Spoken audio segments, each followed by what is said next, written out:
향낭 주머니를 차고 다녔던 조선의 귀족들. 향낭은 몸에서 향기가 나도록 하기 위해 차고 다녔던 것으로 삼국시대부터 조선시대까지 꾸준히 유행했던 것이다. 특히 신라의 귀족들은 평상시에는 향낭을 차고 다녔다가 집안에서 향을 태우는 등 하루 종일 향냄새를 맡으며 살았다고 한다. 방탕하기로 소문난 신라의 진지왕의 경우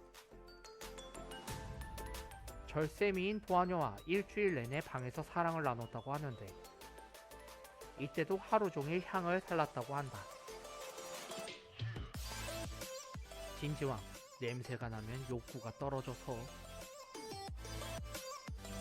당시 향료는 향기가 진한 식물을 말린 후 가루로 만들거나 화양노루 같은 동물의 향료 주머니로 만들었다. 그렇게 만들어진 걸 신라 사람들은 옷고름이나 허리춤에 차고 다녔던 것이다. 고려시대 역시 향낭을 자주 차고 다녔는데 이때 향수를 옷에 쐬어 옷 자체에서 향이 배도록 하기도 했다.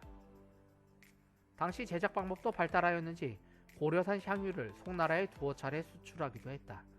조선시대에도 향낭은 사대부들에 의해 계속 애용되었으니 특히 임금과 자주 만나는 승지들은 의무적으로 향낭을 차고 다녀야 했다고 한다.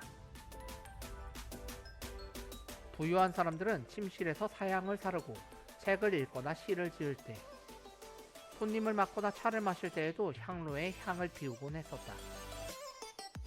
과거 사람들은 왜 향낭을 자주 차고 다녔던 것일까? 그런데 왜 과거 사람들은 향낭을 차고 다녔던 것일까? 목욕을 잘 안 했기 때문이다. 고로 과거 사람들은 냄새가 상당했다. 물론 냄새를 없애기 위해서 실내에서 향을 태우고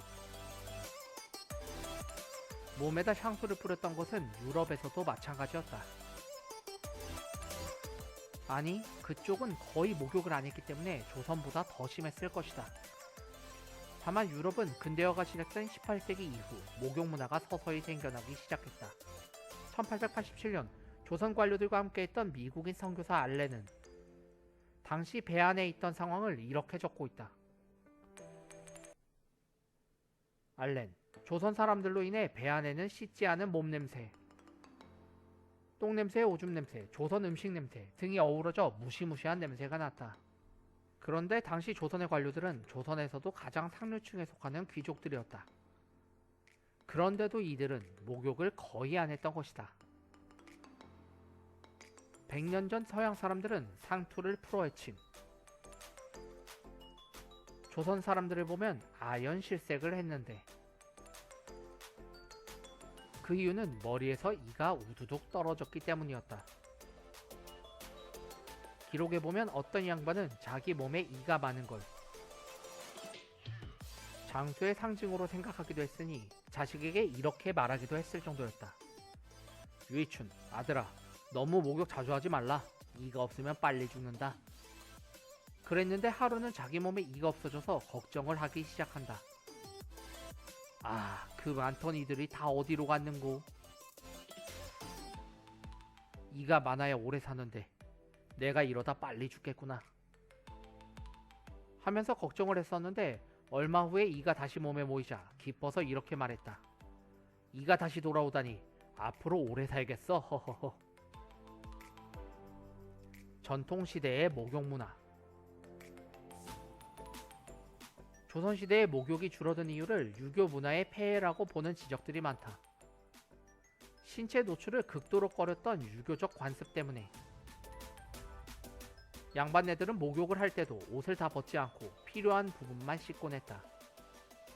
다만 고려시대에는 목욕 문화가 어느 정도 발달되어 있어서 12세기 고려를 찾았던 송나라의 서경은 고려의 목욕 문화를 보고 이렇게 놀라기도 했다.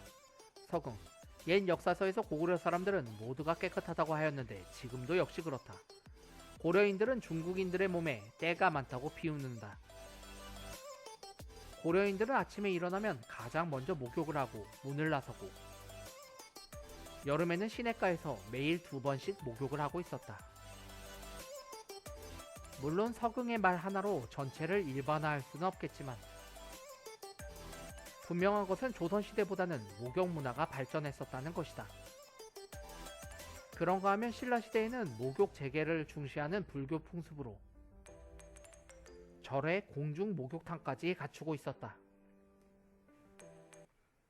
대략 잘못된 사상과 관념이 사람들의 생활 전반을 바꿔놓은 것이다.